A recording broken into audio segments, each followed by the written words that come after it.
তুমি নমাজ পড়ো? বলছে নমাজে একটু গাফেলতি আছে। আরে তো যার নমাজ নেই তো তার কিচ্ছু নেই, তো রোজা করে লাভ কি? হিন্দুদের ভিতরে উপোস থাকে। উপোস মানে কি? না খেয়ে থাকা। তো তোমার না খেয়ে থাকা আর নমাজ না পড়া মানুষের রোজা রাখা, হিন্দুদের উপোস থাকা এক।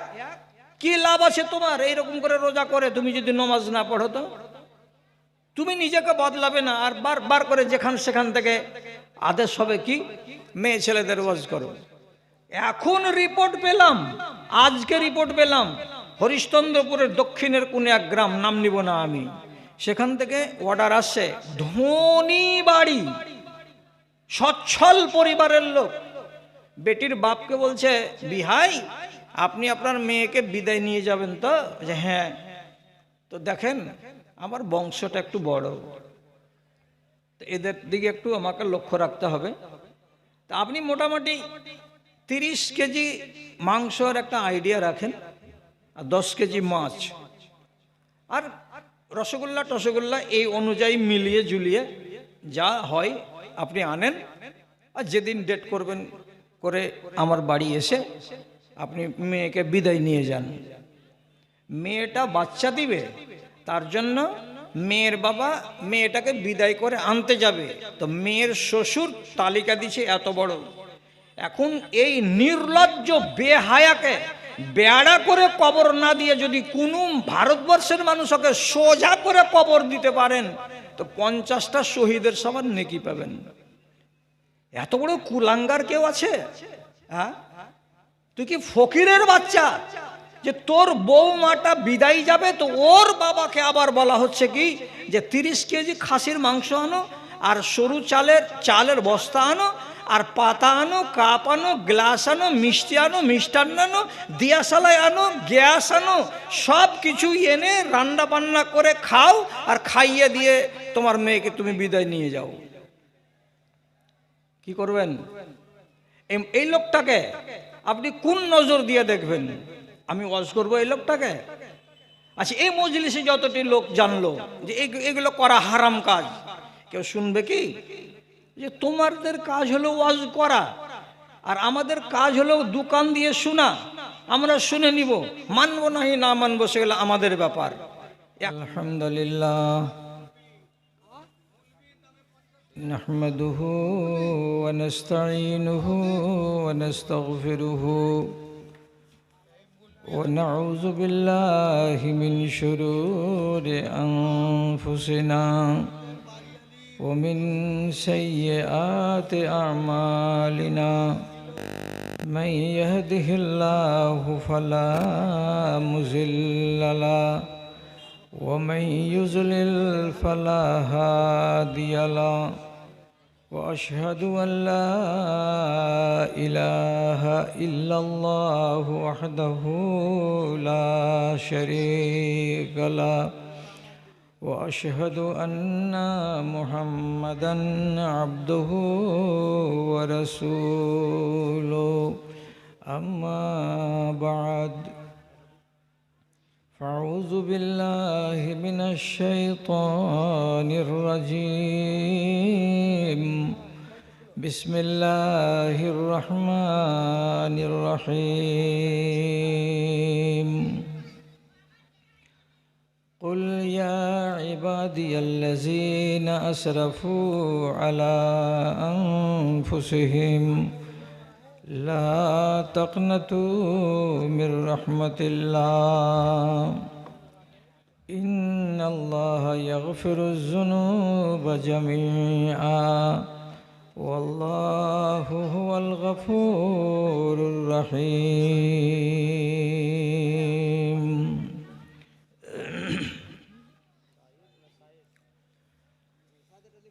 সকলের দাতা তুমি ওগো দয়াময়,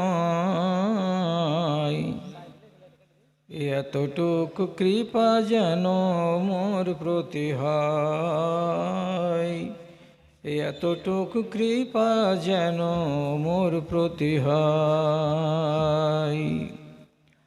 আমি হীন গুনাহগার অতীব অসহায়, চলিতে বলিতে কত ভুল ত্রুটি হয়, সেসবের খতিয়ান নিও না কো তুমি, এইটুকু করুণা চাই শুধু আমি।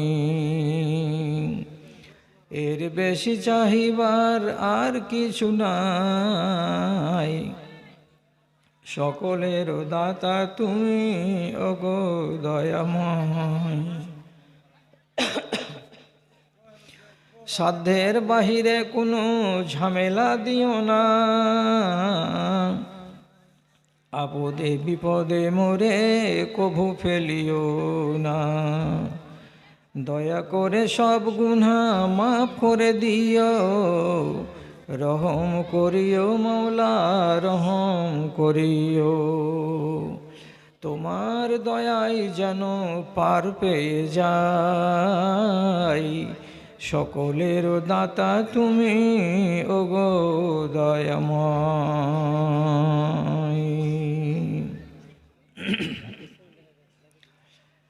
শ্রদ্ধেয় সভাপতি সাহেব, সমবেত এই গ্রামের এ প্রান্ত ও প্রান্ত থেকে জুটে পুটে আসা আমার সামনে বসে থাকা আমার প্রাণের ভাই ও বন্ধুগণ, তথা মজলিসের এক পার্শ্বে বসে থাকা স্নেহের মাতা ও ভগ্নীগণ, আল্লাহ তাআলার শুকরিয়া আদায় করি এবং আপনিও শুকরিয়া আদায় করুন যে পূর্ণ এক বছরের ফলাফল ভালো করেছি তো ভালো, যদি মন্দ করে থাকি তো তাকে মুছে নেওয়ার জন্য একটা সুবর্ণ সুযোগ আল্লাহ আমাকে দিয়েছেন। আপনি আর আমি বেঁচে আছি, আগামী বছর বেঁচে থাকবো কিনা আপনিও জানেন না, আমিও জানি না। আজকের এই শুভক্ষণে আপনাদের সামনে জরুরি কিছু কথা রাখছি, কথাগুলো একটু মন দিয়ে এবং কান দিয়ে শুনবেন। এমনিতে মনে মনে আক্ষেপ হচ্ছে যে একটা সময় ছিল, সেটা 1971 সাল। আমি যখন বিশনপুর থেকে ভাদু মাদ্রাসায় পড়তে এলাম প্রথম, তো খুব সত্য কথা যে কালিয়ার ডাঁড়া পার করলে এই পারে একটাও বাড়ি ছিল না, যা ছিল ওই পারেই ছিল। এখন সেই কালিয়া ধনিকুজিতে গিয়ে লিগে গেছে, আর এদিকে বাবুর বাগান। এত বড় কালিয়া গ্রাম থেকে জামা মসজিদের নামে অনুষ্ঠিত আজকের জালসাই, যতটি আপনারা পুরুষ সামনে বসে আছেন, মালোপাড়ার মুস্তফা কবিরাজ যদি খালি একটা সাপকে হাতে করে এমনি করে ডোলায় আর দাঁতের মাজন বিক্রি করার জন্য দুটো লম্বা চওড়া হাঁক দেয়, তো আপনাদের চাইতে বেশি লোক জমা হয়। তাহলে এই দুর্দশাটা কেন? দুর্দশাটার মানে আছে। আমি যা বলছি আপনাকে, আমার কথাগুলো শুনতে আপনাকে কড়া লাগতে পারে, কিন্তু আমি আল্লাহর কসম খেয়ে বলছি, আমি একটাও মিথ্যা কথা বলবো না। সবটি কোরআন থেকে এবং হাদিস থেকে আপনাকে বলবো। এবং যদি আমি ভুল বলি তাহলে এই গ্রামে আরো আলেম ওলামা আছেন, তাদেরকে দিয়ে সার্টিফাই করিয়ে নেবেন যে কথাটা ঠিক না বেঠিক। আমি আর আমার মতো আলেম যত ওয়াজ করি না কেন, রাত আর দিন যত ওয়াজ করি, আমাদের ওয়াজ শোনার পরে মানুষের চরিত্র পাল্টাবে না। খুব বেশি এক সপ্তাহ ভালো থাকবে, 10 দিন ভালো থাকবে, তারপরে আবার ড্যামেজ হয়ে যাবে। আমি এ কথাটা জোরের সঙ্গে বললাম কেন? পৃথিবীতে মুসলমান জাতিকে যত ওয়াজ শোনানো হয় আর কোনো কওমকে এত ওয়াজ শোনানো হয় না। হিন্দু বলেন, খ্রিস্টান বলেন, জৈন আর পাদ্রী যাকে বলবেন বলেন, কোনো সম্প্রদায়কে এত ওয়াজ করা হয় না। আপনি বছরে 52টা জুমার খুতবা শুনেন, তাহলে কম শোনা হয়েছে আপনার? এইরকম জালসাগুলো বছরে নাই নাই করে আপনারা 3টা 4টা জালসা শুনেন, কম শোনা হয় আপনার?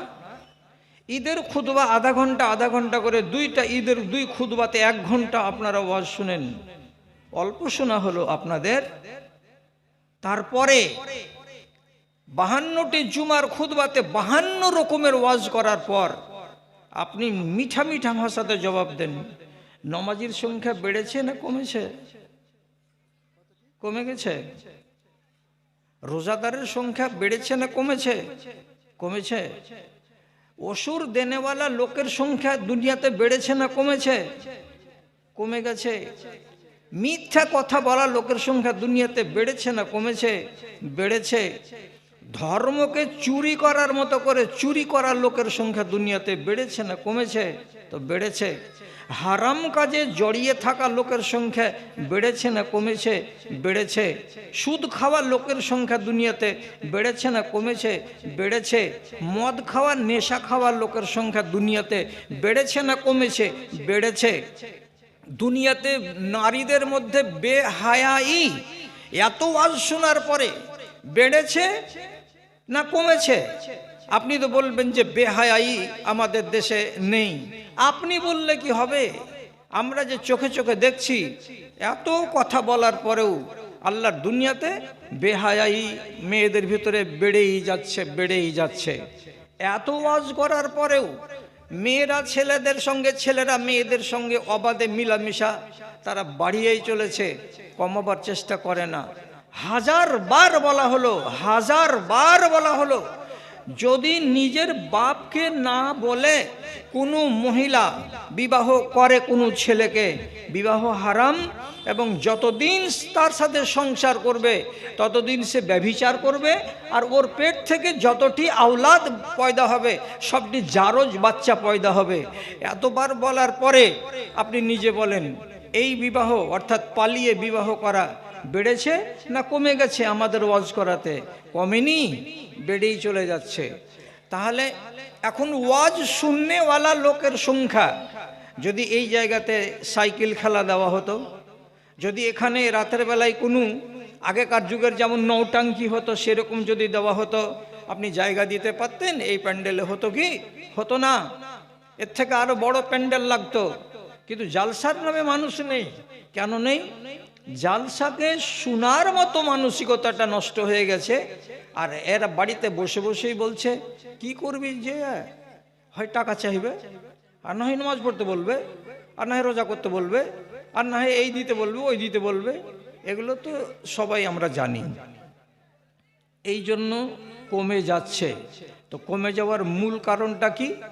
কিয়ামত যখন কাছে আসবে তখন ভালো করে বলছি, যতটি আগাদিকে মা বসে আছো, যতটি ভাই বসে আছেন, আপনারাকে বলছি, আল্লাহর কসম খেয়ে বলছে যে মুসলমানের উপরে কিয়ামত কায়েম হবে না। কিয়ামত মুসলমানেরা দেখতে পাবে না যে আমার সামনে কিয়ামত হলো। কিয়ামত যখন হবে তো তারা দেখবে যারা কাফির, ওরা। কাফের ছাড়া একটা মুসলমান কিয়ামতকে ঘটতে দেখতে পাবে না। আপনি বেঁচে থাকা পর্যন্ত, মুসলমান বেঁচে থাকা পর্যন্ত দুনিয়াতে কিয়ামত কায়েম হবে না। কিয়ামত দেখবে কারা? যারা কাফির তারা। এবার বুঝতে চেষ্টা করেন, রাসূলুল্লাহ একদিন ওয়াজে বলছেন, এই দেখেন আমার দিকে, এই করে আঙুলটাকে তুললেন, আর তোলার পরে বলছেন, আনা ওয়াল কিয়ামাতু কাহাতাইনে, আমি এবং কিয়ামত এই আঙুল দুটোর মতো। আঙুল দুটোর মতো মানে কি? এখানে আছে কিয়ামত আর আমি আছি এই জায়গায়। এখান থেকে এই সময়টুকু, এই জায়গাটুকু, এই গ্যাপটুকুকে পূরণ করতে যতদিন টাইম লাগবে, এই জায়গায় যখন আমি পৌঁছে যাব, আমার উম্মতিদের বয়স ততদিনে যখন পৌঁছে যাবে তখনই কিয়ামত হয়ে যাবে। তাহলে কিয়ামত আর রাসূলুল্লাহ কতখানি ছাড়াছাড়ি, আঙুলটাকে এমনি করে নিজের খাড়ো করে দেখেন, এইটুকু গ্যাপ, এতটুকু ছাড়াছাড়ি, এইটুকু পূরণ হয়ে গেলে কিয়ামত হয়ে যাবে। রসুলের মরা কতদিন হলো? 1450 বছর হলো, এখনো কিয়ামত হয়নি। তাহলে আর কতটুকু বাকি আছে? খুব বেশি যদি বাকি থাকে, আল্লাহ মাফ করিও, আন্দাজের করে বলছি 8,500 বছর। তাহলে এই জায়গাতে পৌঁছে যাবে দুনিয়ার বয়স, আর এই জায়গাতে যেমনি পৌঁছে যাবে কিয়ামত কায়েম হয়ে যাবে। তো কিয়ামত কায়েম হওয়ার আগে কাদের উপরে হবে কিয়ামত? যারা কাফির তাদের উপরে হবে, যারা মুমিন তাদের উপরে কিয়ামত কায়েম হবে না। যারা নামাজ পড়ে তারা মুমিন মুসলমান, যারা রোজা করে তারা মুসলমান, যারা দিনদারি করে তারা মুসলমান। এইগুলো হলো মুসলমানদের পরিচয়। এগুলো যতদিন পর্যন্ত দুনিয়াতে থাকবে ততদিন কিয়ামত কায়েম হবে না। কবে হবে? এই মুসলমানদের বাড়িতে এদেরই উরুসে একগুলো মানুষ জন্মিবে। একবারে জন্মিবে না, 3 বারে, 4 বারে, 5 বারে, 6 বারে, 10 বারে। 10 বারের বার যেগুলো নসল পয়দা হবে দুনিয়াতে, আপনারই নসল, কিন্তু ওদের ভেতরে ঈমান খুঁজে পাওয়া যাবে না, ঈমান থাকবে না। কিভাবে হবে? আল্লাহ রাব্বুল আলামিন বলছেন তার নবীকে দিয়ে, দুনিয়া থেকে প্রথমে আল্লাহর ভয়, মানে আল্লাহ বলছেন আমার ভয় আমি মানুষের অন্তর থেকে উঠিয়ে দেব। আমাকে বলে কোনো মানুষ ভয় করবে না, কোনো ছেলে ভয় করবে না, কোনো মেয়ে ভয় করবে না। যখন আমার ভয় অন্তর থেকে খালি হয়ে যাবে, তখন এরা চুরি করতেও দ্বিধা করবে না, মদ পান করতেও দ্বিধা করবে না, পালিয়ে বিয়ে করতেও দ্বিধা করবে না, পরের সম্পত্তিকে লুটে নিতেও দ্বিধা করবে না। যত হারাম কাজ আছে তারা একটাও হারাম কাজ করতে দ্বিধা করবে না। কেন? যে অন্তরে তাদের আল্লাহর ভয় নাই। আল্লাহর ভয় যখন উঠিয়ে নেবেন আল্লাহ রাব্বুল আলামিন, তখন আপনার দ্বারাই সব কাজ হতে থাকবে।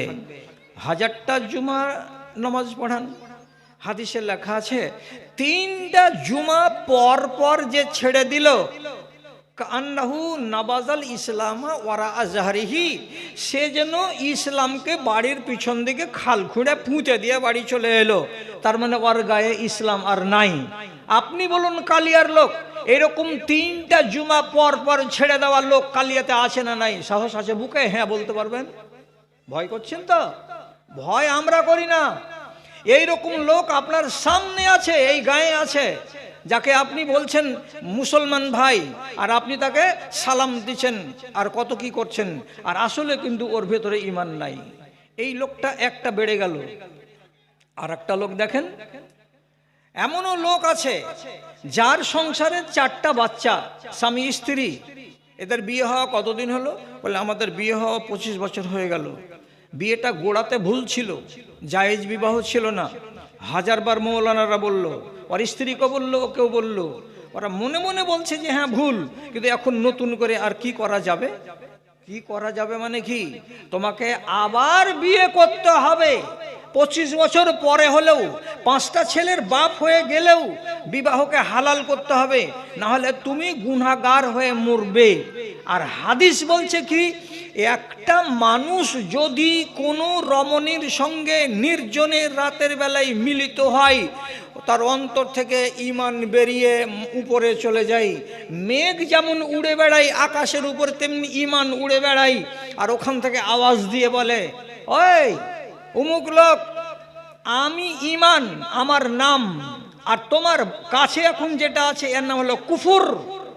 এই কুফরের সঙ্গে আমি ঈমান বাস করি না। তুমি হারাম কাজে জড়িয়েছো মানে তুমি এখন কাফের। তোমার কাছে আমি ঢুকবো না, তোমার হৃদয়ে আমি বসবো না। যতক্ষণ পর্যন্ত এখান থেকে তুমি সরে না আসবে, ততক্ষণ পর্যন্ত আমি বেরিয়েছি। তোমার বুক থেকে তো আমি বাহিরেই থাকবো। তোমার অন্তর খালি থাকবে কি থেকে? তো ঈমান থাকবে, ঈমান থেকে। তাহলে এই মানুষটা ব্যভিচার থেকে যতক্ষণ ফিরে না আসবে, আসার পরে সে আল্লাহর কাছে কেঁদে কেটে তওবা না করবে, ততক্ষণ পর্যন্ত তার হৃদয়ে ঈমান ফিরে আসবে না। তাহলে এবার বলুন, এত মিষ্টি হাদিস থাকার পর যে মানুষটা হারাম বিবাহের উপরে নিজে কায়েম আছে, বাল বাচ্চা জন্ম দিচ্ছে, আর বলছে যে আমরা হালাল মিয়া বিবি, সে ব্যভিচারের উপরে কায়েম নেই, এর কাছে কি ঈমান আছে? এর কাছে ঈমান নেই। এদের উপরে কিয়ামত কায়েম হবে। তো আপনি বলবেন এখনো যে হাজার হাজার লোক মুসলমান দুনিয়াতে বাকি আছে, তাহলে আমি বললাম 10টা নসলগত হবে, তারপর আসল যেদিন আলামত চলে আসবে সেদিন কিয়ামত কায়েম হবে। রাসূলুল্লাহ কি বলেছেন? ইউকসিরুল হারাজ ওয়াল মারাজ, বেড়ে যাবে মারামারি, বেড়ে যাবে হানাহানি, কথায় কথায় চায়ের দোকানে ফাটাফাটি হয়ে যাবে, কথায় কথায় রাস্তাতে মোটর সাইকেল নিয়ে চলতে চলতে একটু যদি আরেকজনকে টাচ লেগে যায়, এটা নিয়ে তোলপাড় শুরু হয়ে যাবে, মাথা ফাটাফাটি হয়ে যাবে, মারামারি হয়ে যাবে। জানতে হবে কিয়ামত কাছে আসছে। আর কি, একটা মানুষ যদি পাপ করে, পাপ করার পরে সে যদি হাসে, সে যদি দুঃখিত না হয়, তাহলে জানতে হবে কিয়ামত কাছে আসছে। পাপ করার পরে মানুষ হাসে না, মানুষকে একটু অনুশোচনা করতে হয়, মনে একটু দুঃখ প্রকাশ করতে হয়। কিন্তু এমন জামানা আসবে, সেই জামানার মানুষেরা অন্যায় করার পরে তারা আনন্দ করবে, তারা হাসবে। তাহলে বুঝে নিতে হবে এদের কাছ থেকে ঈমান পলায়ন করছে। আর কি, আর বড় বড় আলামত রাসূলুল্লাহ বলেছেন, বাজার বেড়ে যাবে, বাজার বেড়ে যাবে। কত বাজার বাড়বে? তাহলে আপনি নিজে বলেন এইবার, কত বাজার বাড়বে বলতে? কালিয়া গ্রামের লোক যারা এখন 25 বছরের তারা জানে না, যারা 50 বছরের লোক তারা ভালো করে জানে। এখান থেকে যখন আপনি হাঁটা দেবেন, তো 40 বছর আগে ধনী কুজির মোড়ে একটা চামাচি কেউ উঠত না। ঠিক বলছি না? ঠিক বলছি, একদম ঠিক। একটা চায়ের দোকান ছিল না, একটা কোনো দোকানপাট ছিল না। আজকে জমজমাট বাজার। রামপুরার কোনাতে কে বলেছিল যে এত বড় বাজার লাগবে? আপনি দেখুন আজকে বাজার। আর একটু এগিয়ে যান, বেতালির পুকুরের পাশে এক জায়গায় ছিল, এক সময় ছিল শুনশান মাঠ, কেউ ওখানে করে দাঁড়াতো না। আজকে দেখেন জমজমাট বাজার। ওখান থেকে এগিয়ে চলে যান, ভাদু ব্যাংক মোড়, জমজমাট বাজার। এইভাবে যদি দেখতে যান, প্রত্যেকটা গ্রামের মাথাতে মাথাতে, মোড়ে মোড়ে মোড়ে মোড়ে বাজার বাজার বাজার। রাসূলুল্লাহ বলছেন বাজার বেড়ে যাবে, আর মানুষ হয়ে যাবে একেবারে আলস্যে ভরা, অলস, কাজ করবে না, শুধু খাওয়া আর দাওয়া আর পায়খানা পিসাব করা। আর যেমনি বিকাল হবে 25টা টাকা বগলে দাবিয়ে নিয়ে, পকেটে ভরে নিয়ে চৌরাহাতে গিয়ে বসে ভদর ভদর করা। বাস্তব সত্য কি সত্য নয় আপনি দেখুন। এই জামানার কটা লোক, আমি কালিয়াতে এসেছি বলে কালিয়ার নাম নিচ্ছি, আমার বাড়ি বিশনপুর, ওখানে ফরিস্তা বাস করে না। বিশনপুরের একটা লোক কেউ কোদাল চালায় না, বিশনপুরের একটাও লোক কেউ হাল চাষ করে না, সব মেশিনে করছে, সব কাটা আর ঝাড়া আর মারা সবই অল্প একটু করে করছে। যার কারণে মানুষ কি হয়েছে, আলসে হয়ে গেছে। এখনকার জমানার লোকের কাছে সুগার এত করে আক্রমণ করেছে কেন? এরা কেউ নিজের চর্বি ঝরায় না, মেহনত করে না, বসে বসে খাচ্ছে আর দিন কাটাচ্ছে, আর সুগার তাদেরকে অ্যাটাক করছে। এই যে আলসে ভরা দিন আসবে মানুষের কাছে, এটা হচ্ছে কিয়ামতের লক্ষণ। আর বড় লক্ষণ হলো এই, রাসূলুল্লাহ বলেছেন তোমার বাড়িতেই একগুলো মানুষ পয়দা হবে, যেই মানুষগুলো হবে কি, লা ইয়ারিফুনা মারুফান ওয়ালা ইউনকিরুনা মুনকারা। তোমার বাড়ির বেটিকে বলো, তোমার বাড়ির বেটাকেই বলো, এরা ভালো কোনটা বুঝতে পারবে না, এরা মন্দ কোনটা বুঝতে পারবে না। এটা মন্দ তো পালাই, এটা বুঝবে না, এটা ভালো তো করি, এ কথাটা বুঝবে না। ভালো বুঝার ক্ষমতা হারিয়ে যাবে, মন্দকে বুঝার ক্ষমতা হারিয়ে যাবে। এইরকম একটা জেনারেশন, একটা নসল দুনিয়াতে পয়দা হবে। আর এই নসল যেদিন দেখতে পাবে চোখের সামনে, জানতে হবে কিয়ামত কাছে আসছে। এটা একটা লক্ষণ। এবং রাসূলুল্লাহ বলছেন ইন্নাল্লাহা ইউবগিযু কুল্লা জাযারিন জাওয়াজিন সাখাবিন ফিস সুক জিফাতুন বিল লাইলি ওয়া হিমারুন বিন নাহার। একগুলো লোক রাতের বেলায় শুয়ে থাকবে মরা কুত্তার মতো হয়ে, আর সকালবেলায় যখন জাগবে তখন জিন্দা গাধার মতো হয়ে জাগবে। কি তর্জমা এটার? আর ব্যাখ্যাটা কি? একই বাড়ির মানুষ, আপনি বুড়া মানুষ যেমনি শুনলেন ফজরে আসসালাতু খায়রুম মিনান নাওম, আপনি থুত্থুর করে কাঁপতে কাঁপতে অজু টজু করে মসজিদে চলে গেলেন। আর যে বহাল তবিয়তে বসে আছে আপনার বাড়িতে, আপনার বেটি 16 বছর বয়সের, আপনার বেটা আর বৌমা 22 বছর 24 বছরের লোক, তারা কম্বল গা থেকে নামালো না, শুয়েই থেকে গেল, আর ওই হালাতেই ফজর হয়ে গেল। এই লোকগুলো কেমন? আল্লাহ রসুল বলছেন জি ফাতুন বিল্লাইল, রাতের বেলায় শুয়ে থাকবে মরা কুত্তার মতো, আর সকাল যখন হবে তখন জাগবে জিন্দা গাধার মতো।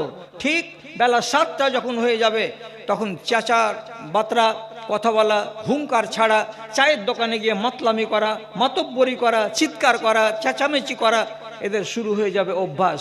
তাহলে আপনি নিজে ভেবে চিনতে বলুন, বাজার বেড়ে গেল, ব্যবসা বেড়ে গেছে, আর মারামারি হানাহানি বেড়ে গেছে, আর মানুষ দিন থেকে বিরাগী হয়ে গেছে, দিন ভালো লাগে না, আর বাড়ির ভেতরে মরা কুত্তা শুয়ে থাকবে। আপনি বাপ জানবেন আর মা জানতে পারবে, কেউ কিছু বলতে পারবে না। আপনার সামনে মুনকার হবে, বলছে আমি এটা বুঝি না বাবা। ওর চোখের সামনে ভালো হবে, বলছে এগুলো বুঝি না বাবা। এগুলো লক্ষণ যেদিন আপনি দেখতে পাবেন, জেনে নেবেন এরাই হলো ওই জেনারেশন যাদের উপরে কিয়ামত কায়েম হবে। কেন? যে এরা দিন ধর্ম কিছু বুঝে না। এমন পর্যন্ত একবার এক ফরিস্তা আসবে, আসার পরে আল্লাহ তাআলাকে রিপোর্ট দিবে। আল্লাহ বলবেন দুনিয়াতে ইমানদার লোক আছে না নাই? তো আল্লাহর ফরিস্তা রিপোর্টের জবাব দিয়ে বলবেন, পরওয়ারদিগার কিছু কিছু লোককে পেলাম। কোথায় পেলে? এই দুধকুন্ডার মাঠে, প্রচণ্ড রোদ। এ রোদ যখন কড়া হয়ে গেছে তখন একবার করে বলছে সুবহানাল্লাহ, কত রোদ জি চাচা। কি বলছে? সুবহানাল্লাহ। আর না তো কেউ একাধবার করে বলছে আল্লাহু আকবার, একবার করে আল্লাহু আকবার বলছে। আল্লাহ তাআলা বলছেন কিয়ামত কায়েম হবে না।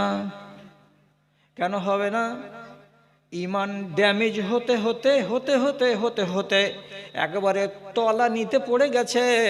আর যতক্ষণ পর্যন্ত একটা মানুষের মুখ দিয়ে আল্লাহ শব্দটা বাকি থাকবে, ততক্ষণ ইমানের এক জাররা পরিমাণ বাকি থাকবে। আর এই জাররা পরিমাণ যদি ইমান থাকে, এদের উপরে কিয়ামত হবে না। যাদের জাররা পরিমাণ ইমান থাকবে না হৃদয়ে, ওই মুশরিক বেদিন কাফেরদের উপরে কিয়ামত কায়েম করা হবে। আর যখন 20টা বছর পার হয়ে যাবে তখন আল্লাহর ফেরেশতা রিপোর্ট গিয়ে করবেন, পরওয়ারদিগারে আলাম যে কয়টা লোক আল্লাহ বলছিল একবার করে, যে কয়টা লোক সুবহানাল্লাহ বলছিল একবার করে, সে কথা বলার লোকগুলো আর দুনিয়াতে নাই। কেউ আল্লাহও বলে না, কেউ লা ইলাহা বলে না, কেউ সুবহানাল্লাহ বলে না, কেউ আল্লাহু আকবার বলে না। কাউরি মুখ দিয়ে আল্লাহ শব্দটা বের হয় না। তখন রব্বুল আলামিন বলবেন হ্যাঁ হ্যাঁ এখন কিয়ামত কায়েম হবে। কোটি কোটি মানুষ থাকবে, 1 লক্ষ 1 লক্ষ নয়, হাজার হাজার মিলিয়ন মিলিয়ন মানুষ থাকবে, নর আর নারী থাকবে। এদের উপরে কিয়ামত কায়েম হবে। কেন কায়েম হবে? এরা একটাও আল্লাহর দুনিয়াতে মুসলমান নয়। এবার আপনি বলুন, কিয়ামত কাছে চলে আসছে, ঘড়ির কাঁটা। তাহলে আপনাকে ওয়াজ করে যদি আমি মুমিন বানিয়ে রেখে দিতে পারি, তো কিয়ামত আটকা পড়ে থেকে যাবে না? কিয়ামত তো হতেই হবে। এই জন্য রব্বুল আলামিন এটা নেচার বানালেন। কি?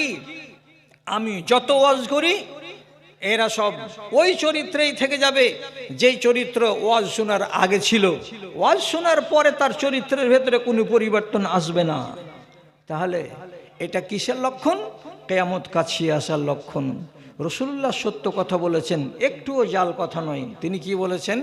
ইন্নাল ঈমানা লা ইয়ারজু ইলাল মাদিনাতে কামা তারজুল হাইয়াতু ইলা জুহরিহা। ঈমান এসেছিল মদিনা থেকে, এলো প্রথমে আফগানিস্তান, তারপরে এলো ইরান, তারপরে এলো পাকিস্তান, তারপরে এলো ভারতে, তারপরে এলো বাংলাদেশে, তারপরে গেল ইন্দোনেশিয়ায়, তারপরে গেল অস্ট্রেলিয়ায়, তারপরে গেল নিউজিল্যান্ডে, তারপরে গেল জাপানে, তারপরে চলে গেল এদিকে উত্তর দিকে উত্তর আমেরিকা, দক্ষিণ দিকে দক্ষিণ আমেরিকা। সারা দুনিয়াতে ঈমান গেল। কোনখান থেকে বের হলো? মদিনা থেকে বের হলো ঈমান। সারা দুনিয়াতে ঈমান গেল। পৃথিবীতে 228টা দেশ আছে। 228টা দেশের ভেতরে একটি মাত্র দেশ, তার নাম ভ্যাটিকান সিটি। ওতে মসজিদ নেই আর মুসলমান নেই। বাকি 227টি দেশ আছে, সব দেশে মসজিদ আছে, মুসলমান আছে, নমাজ পড়া হয়, আজান পড়ে। এই দেশগুলোতে ঈমান আছে। যখন কিয়ামত কাছে আসবে তখন নবীজি কি বলছেন, ঈমান যেখান থেকে সফর শুরু করেছিল ওই জায়গাতে আবার উল্টো হাঁটা দিবে। ঈমান আর থাকবে না দেশে। ভারতের মাটিতে ঈমান থাকবে না, বাংলাদেশের মাটিতে ঈমান থাকবে না, জাপানের মাটিতে ঈমান থাকবে না, আমেরিকার মাটিতে ঈমান থাকবে না। একদিন এমন হবে ভারতবর্ষের মাটিতে মসজিদগুলো বিরান হয়ে পড়ে থাকবে, খাঁ খাঁ করে তাকাবে, একটা নমাজি থাকবে না, আজান দেওয়ার লোক পাওয়া যাবে না। এই অবস্থাটা পাকিস্তানেও হবে, এই অবস্থাটা আফগানিস্তানেও হবে। এই করে সারা দুনিয়া থেকে নমাজ উঠে যাবে, রোজা উঠে যাবে, কলেমা উঠে যাবে, ইবাদত উঠে যাবে। ঈমান পালাতে পালাতে পালাতে পালাতে সমস্ত মানুষগুলোকে বেঈমান বানিয়ে দিয়ে ঈমান কোথায় যাবে? যেখান থেকে বেরিয়েছিল, তার মানে মদিনা, মদিনা থেকে বেরিয়েছিল আবার মদিনায় পৌঁছে যাবে। আর সারাটা দুনিয়ায় বেঈমান বেঈমান বেঈমান ভরে যাবে। আল্লাহ, কিসের লক্ষণ? কিয়ামত সংঘটিত হওয়ার আগের লক্ষণ।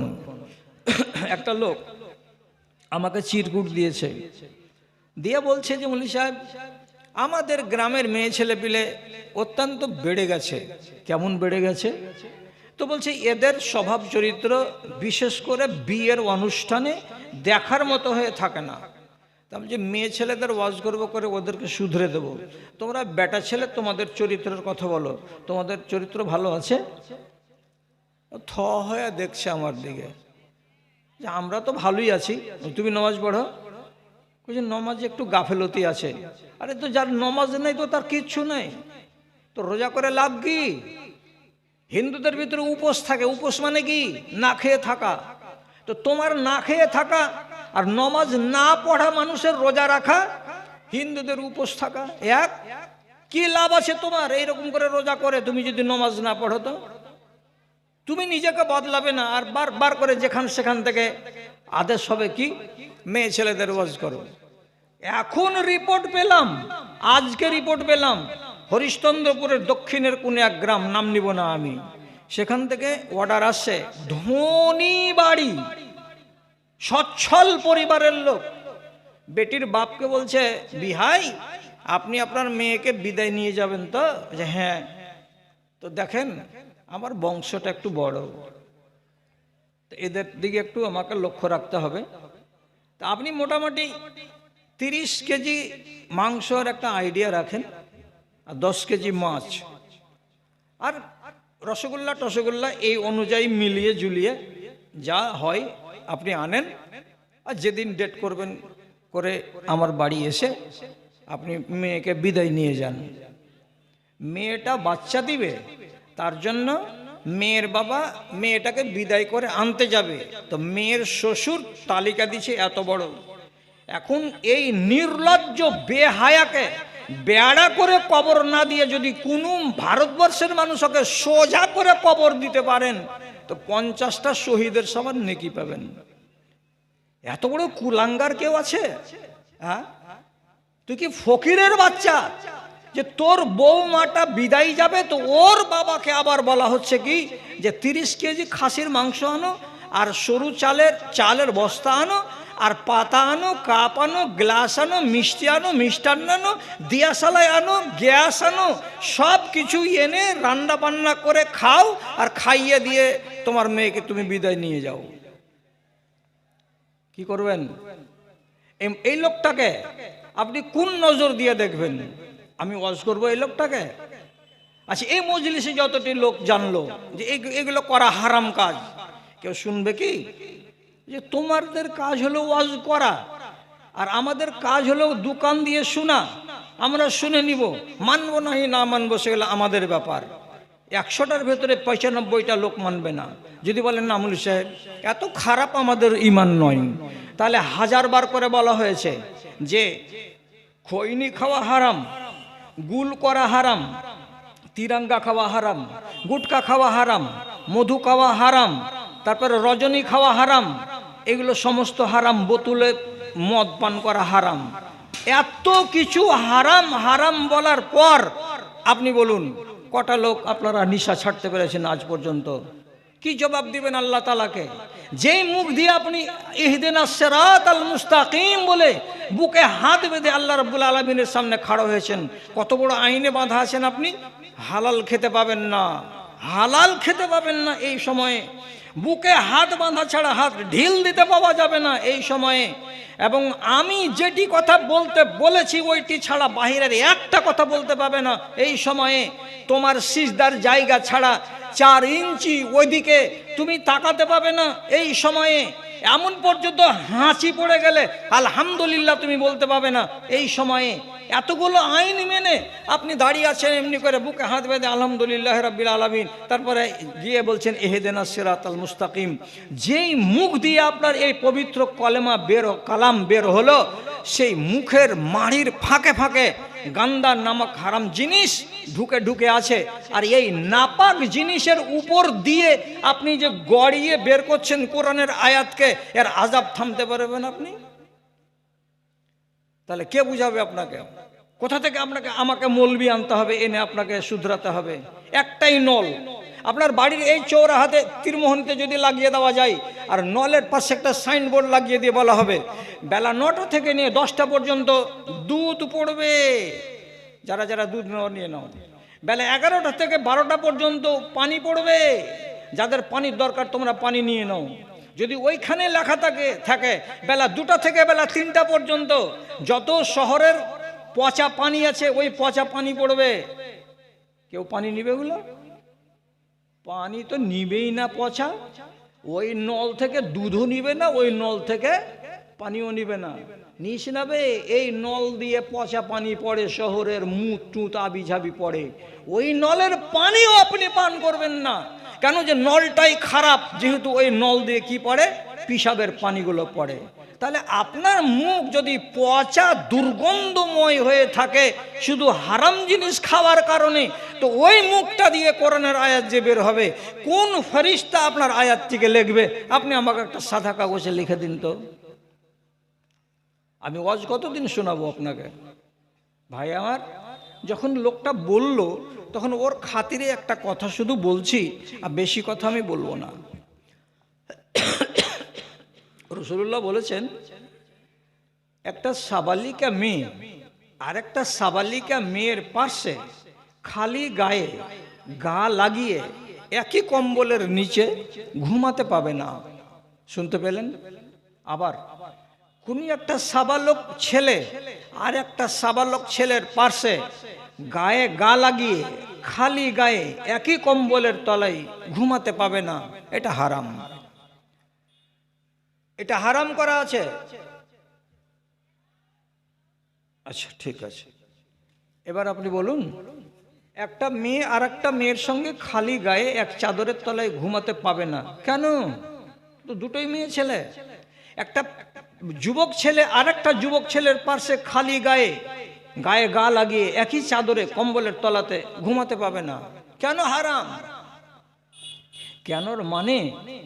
কেনর মানে যদি বুঝতে চান তাহলে অন্য হাদিসে রাসূলুল্লাহ বলছেন, তোমারই নিজের বাল বাচ্চা 3টা 4টে, একটার বয়স 5, একটার বয়স 7, একটার বয়স 9, এই যে বাচ্চাগুলো আছে বড় ছপের খাটে, তুমি চওড়া ছপের খাটে শুইয়ে দিয়েছো, ভাই বোন সবাই একই ছাপের খাটে শুয়ে আছে।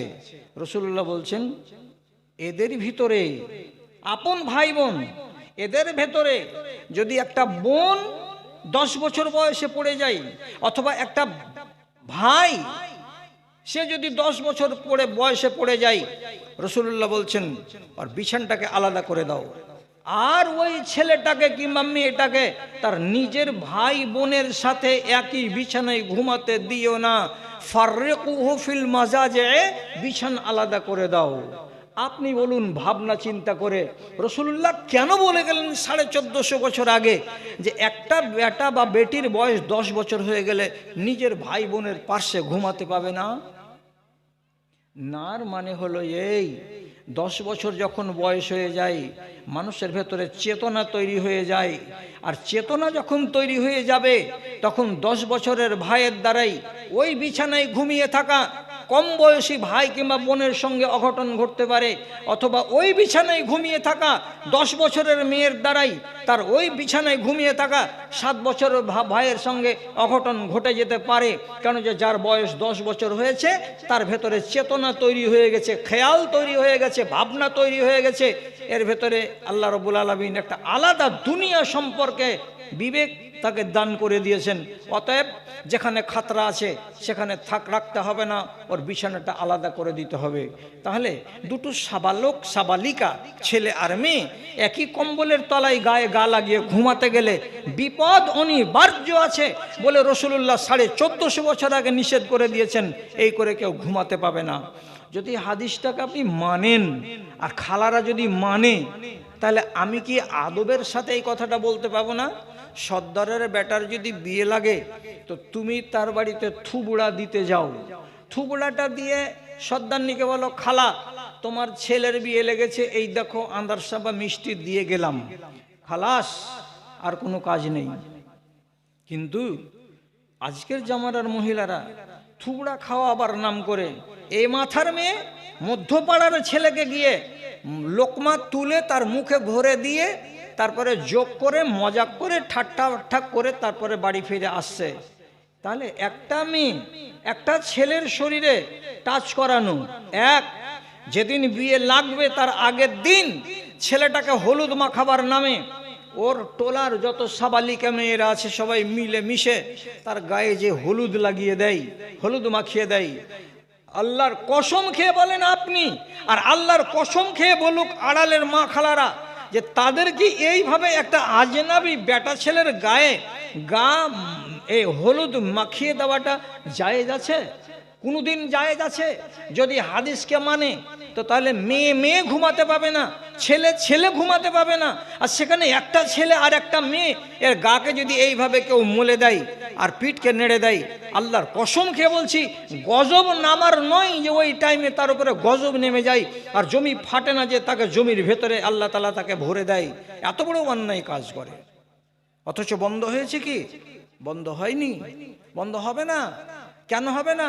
1000 বার ওয়াজ করি, পর্দা বাড়বে না, কমে যাবে। 1000 বার ওয়াজ করি, পালিয়ে বিবাহ করা কমবে না, বেড়েই যাবে।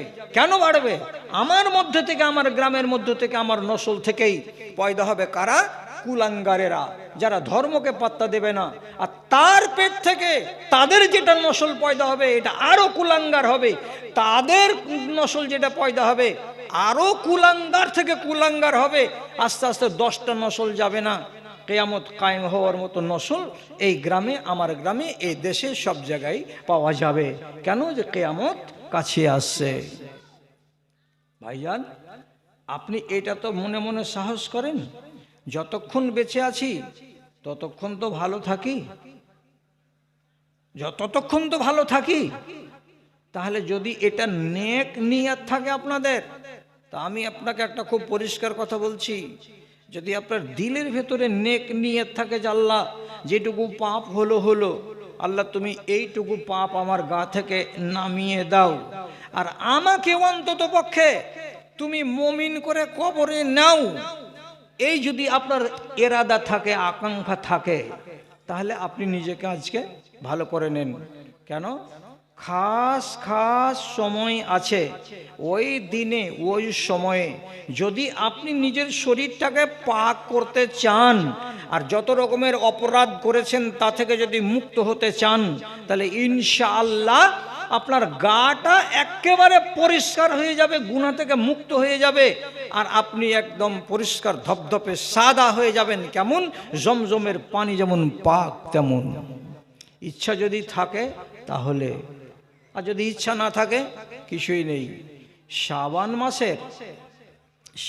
মাসের 14 তারিখের দিন গিয়ে যেটা রাত আসে, সেই রাতে আল্লাহ তাআলা ছাড় দিয়েছেন। ছাড়, পৃথিবীর মানুষ, তোমার পাহাড়ের সমান যদি গুনাহ থাকে আমি আল্লাহ মার্জনা করতে রাজি আছি।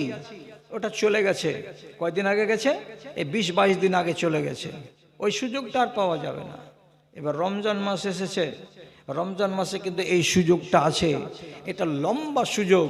পহিলা রমজান থেকে শুরু করে 30 রমজান পর্যন্ত আপনার হাতে সময় আছে।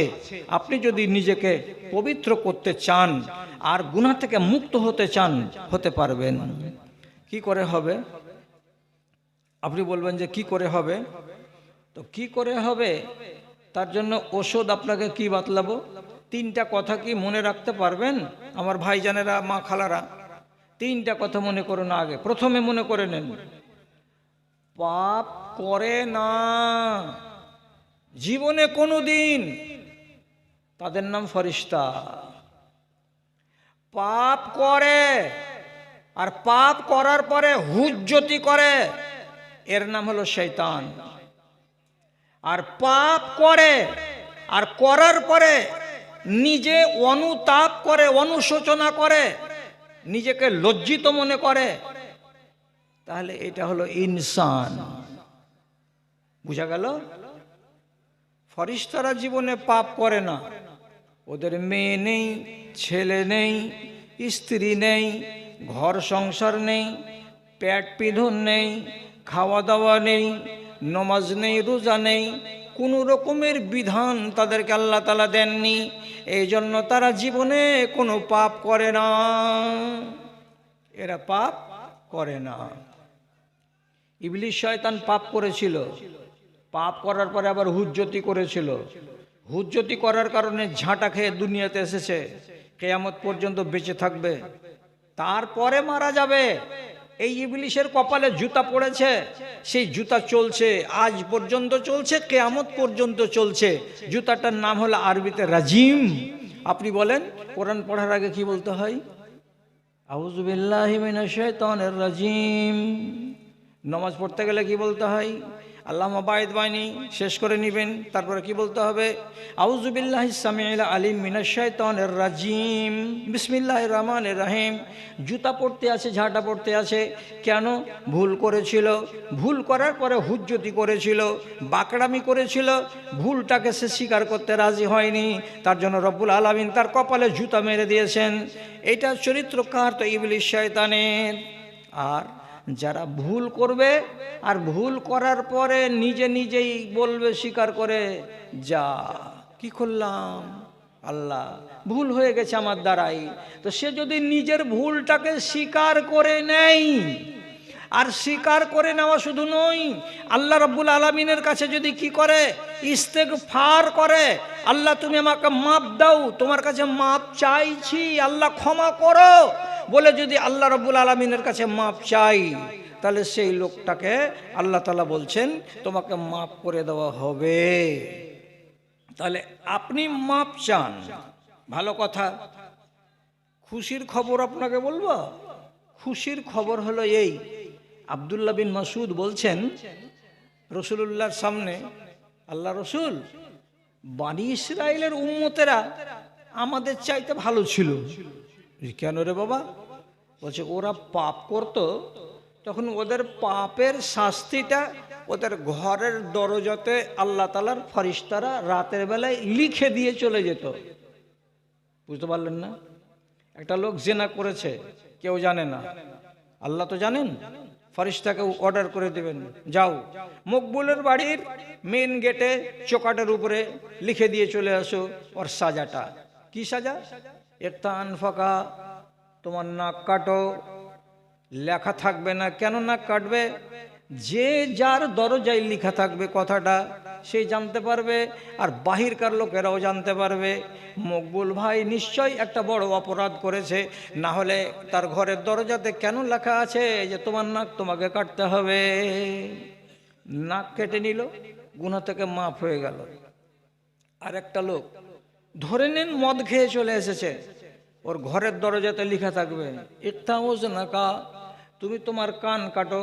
কান কাটতে গেলে পরশুদিন রাত্রে যেটা অপরাধ করেছো, এই অপরাধ থেকে তোমাকে আল্লাহ তাআলা মুক্ত করে দেবেন।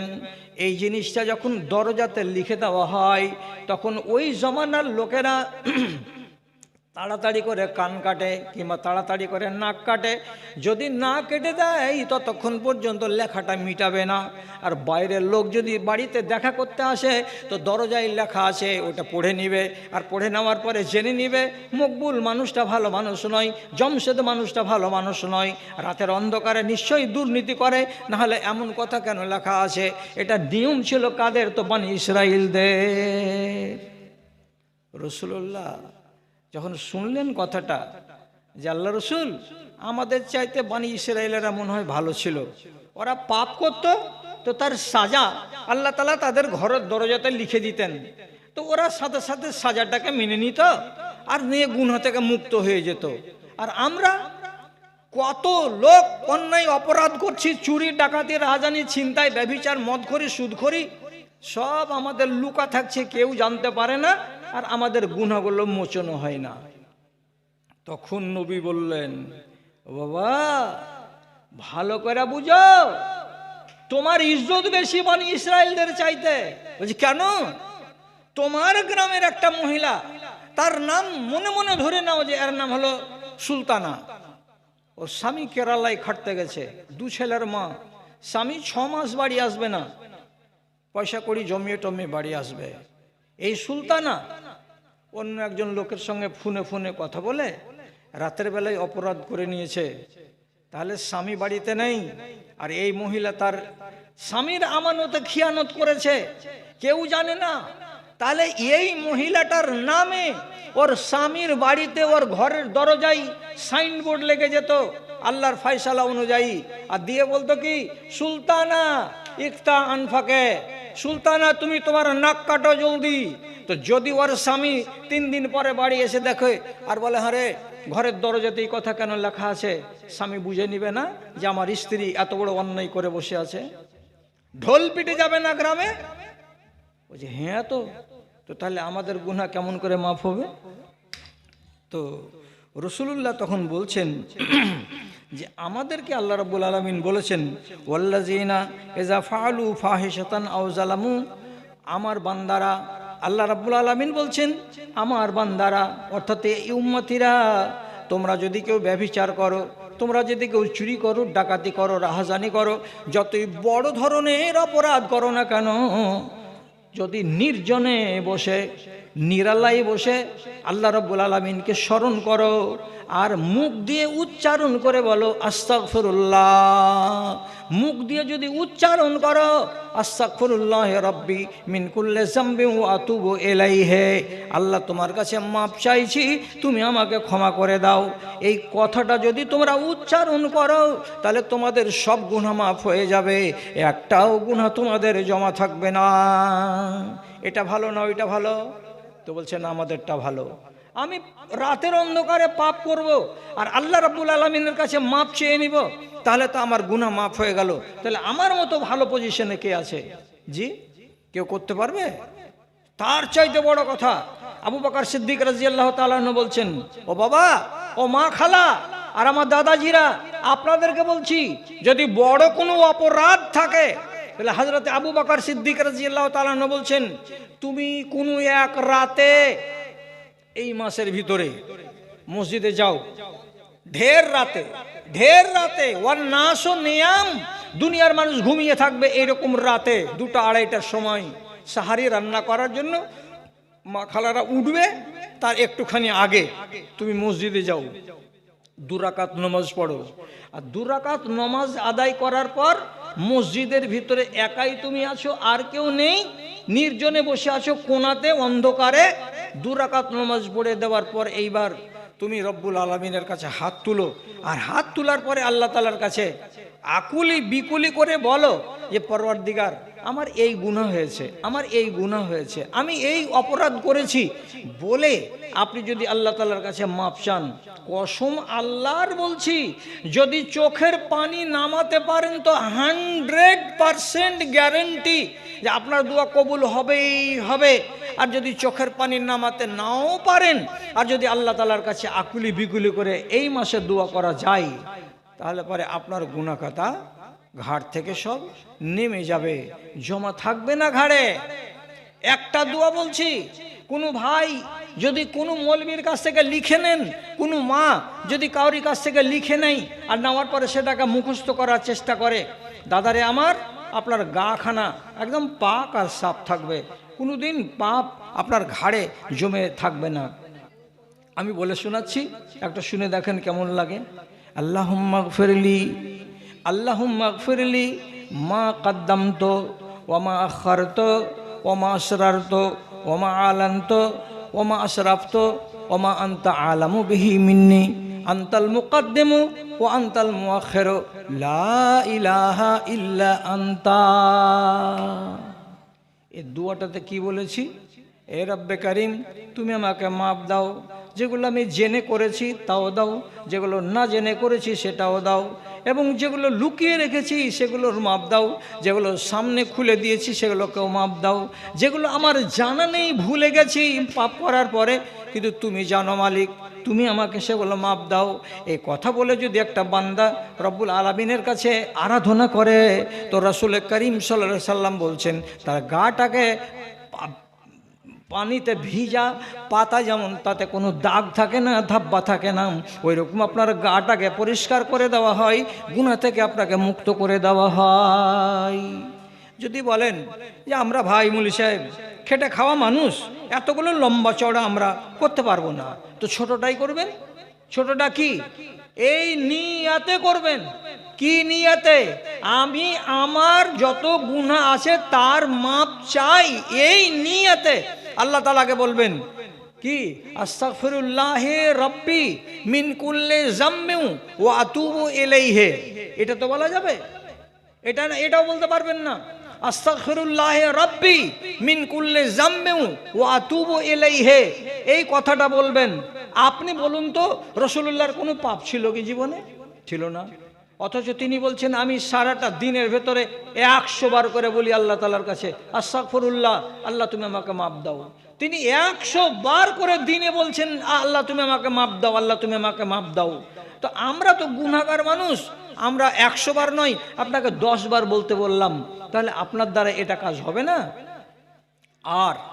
আর একটা কথা বলে যাচ্ছি, আমার পরে আর একজন বক্তা আছে, আমি খুব বেশি সময় আপনাদের নিব না, 11:30 হতে হতে আমি ছেড়ে দেব, তারপরে আর একটা বক্তা আছে, তাকে আবার আপনাদের সামনে আনা হবে।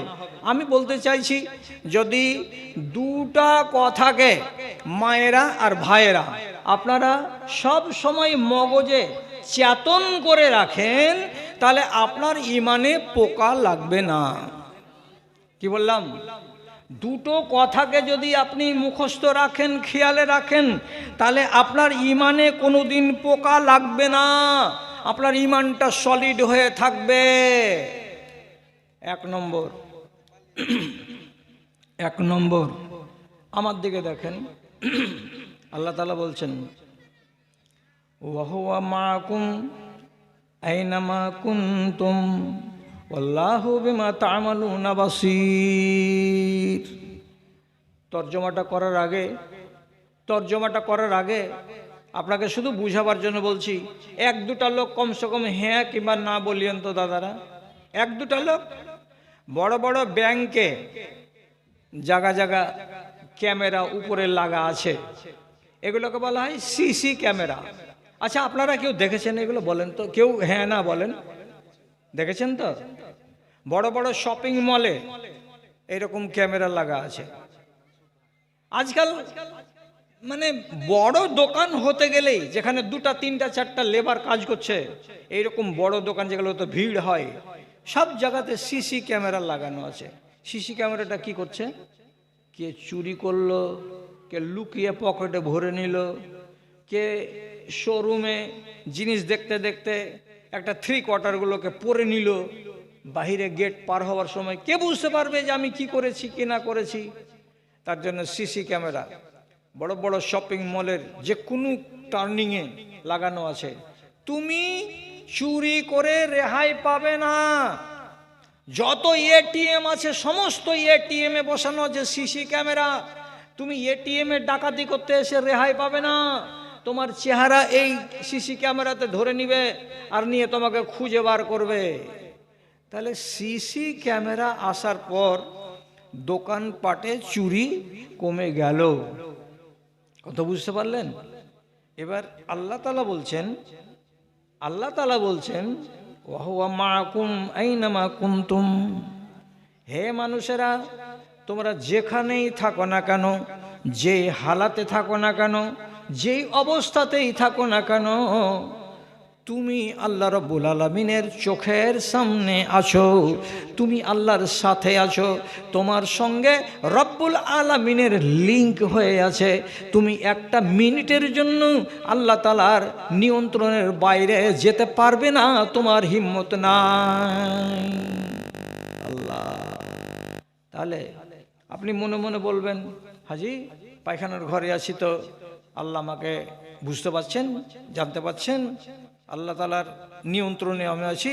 জি, আপনি পানির তলাতে ডুবে যান, আল্লাহর নিয়ন্ত্রণে আছেন। আল্লাহর ক্যামেরাকে ফাঁকি দেওয়া যাবে না। এবার কোরআনের এই আয়াতটাকে যদি বলেন যে আমি বিশ্বাস করি, তাহলে আল্লাহর কসম খেয়ে বলেন তো, এই সামিয়ানার তলাতে আল্লাহর কসম খেয়ে আপনি যখন কোনো অচেনা মানুষের সাথে